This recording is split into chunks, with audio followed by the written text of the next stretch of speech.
Satu hal yang tidak bisa boleh hilang di dalam kehidupan kita orang percaya adalah bersukacita. Jangan sampai kita kehilangan sukacita, karena itu perintah Tuhan. Pertanyaannya, kenapa pada akhirnya banyak orang yang kehilangan rasa sukacita di dalam hidupnya? Karena seringkali kita menggantungkan rasa sukacita kita kepada sesuatu yang salah. Filipi 4 ayat 4. Bersukacitalah senantiasa dalam Tuhan. Sekali lagi gue katakan bersukacitalah. Garis bawahi dalam Tuhan. Bersukacitalah dalam Tuhan. Seringkali yang terjadi di dalam kehidupan kita, kita tidak bersukacita di dalam Tuhan. Kita bersukacita di dalam yang lain. Kita bersukacita dalam kemewahan, dalam kelimpahan. Kita bersukacita karena keuangan kita yang banyak.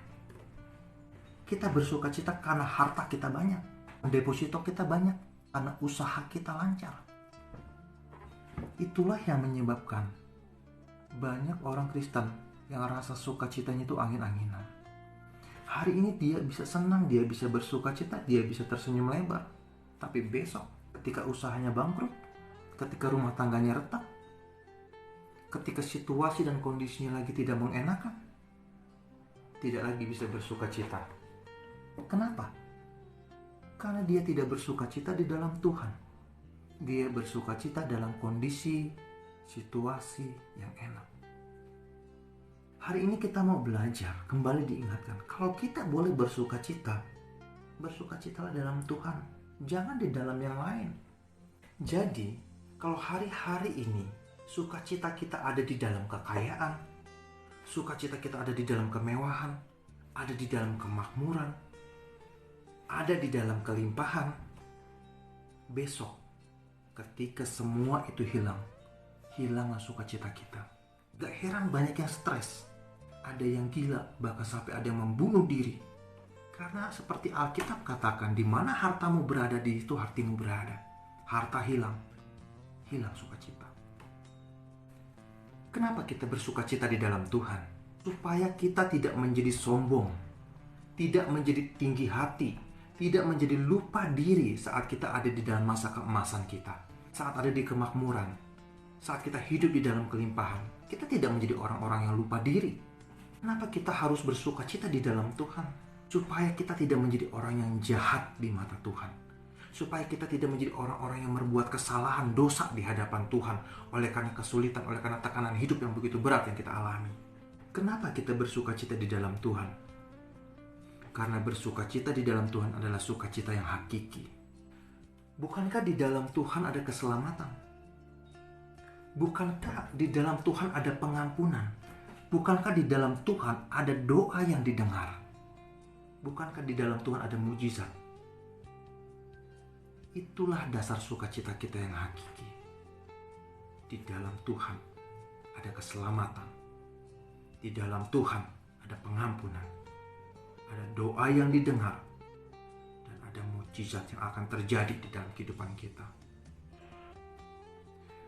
Saya teringat akan satu ilustrasi yang pernah saya baca di dalam sebuah artikel tentang seorang raja yang memiliki masa-masa keemasan pada waktu itu.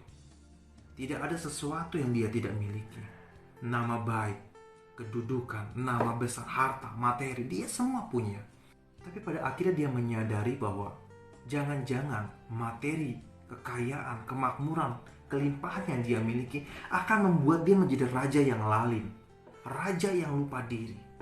Oleh sebab itu dia berusaha mencari orang yang bijaksana yang bisa membimbing dia agar dia tidak menjadi raja yang lalim saat kemakmuran dan tidak menjadi raja yang jahat di mata Tuhan ketika dia ada di dalam kesusahan.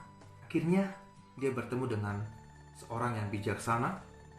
Lalu raja ini memberikan cincinnya kepada orang bijaksana ini dan berkata, "Tuhan, tuliskan kata-kata yang bijaksana di cincinku, di mana kata-kata ini bisa mengontrol hidupku, sehingga ketika aku ada di dalam kemakmuran dan kejayaan, aku tidak menjadi orang yang lupa diri. Dan saat suatu hari aku ada di dalam kelemahan, kesusahan, aku tidak menjadi orang yang jahat." Singkat cerita, orang yang bijaksana ini menuliskan satu kalimat di cincin sang raja. Kalimat itu berbunyi distu salpas, yang artinya ini pun akan berlalu. Suatu hari sang raja mengadakan satu pesta besar. Dia sangat gembira, dia sangat senang. Dia begitu happy sekali memiliki segala sesuatu, melihat segala sesuatu yang indah menurut pandangannya. Di dalam kesenangan itulah dia memegang cincin dan melihat cincinnya.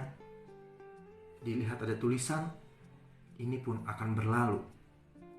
Dan sang raja menjadi kaget, dan di situ dia mengerti bahwa kesenangan yang dia sedang alami hari itu, mungkin itu akan berlalu cepat atau lambat. Dan dia akan mengerti suatu saat ketika dia ada di dalam kelemahan,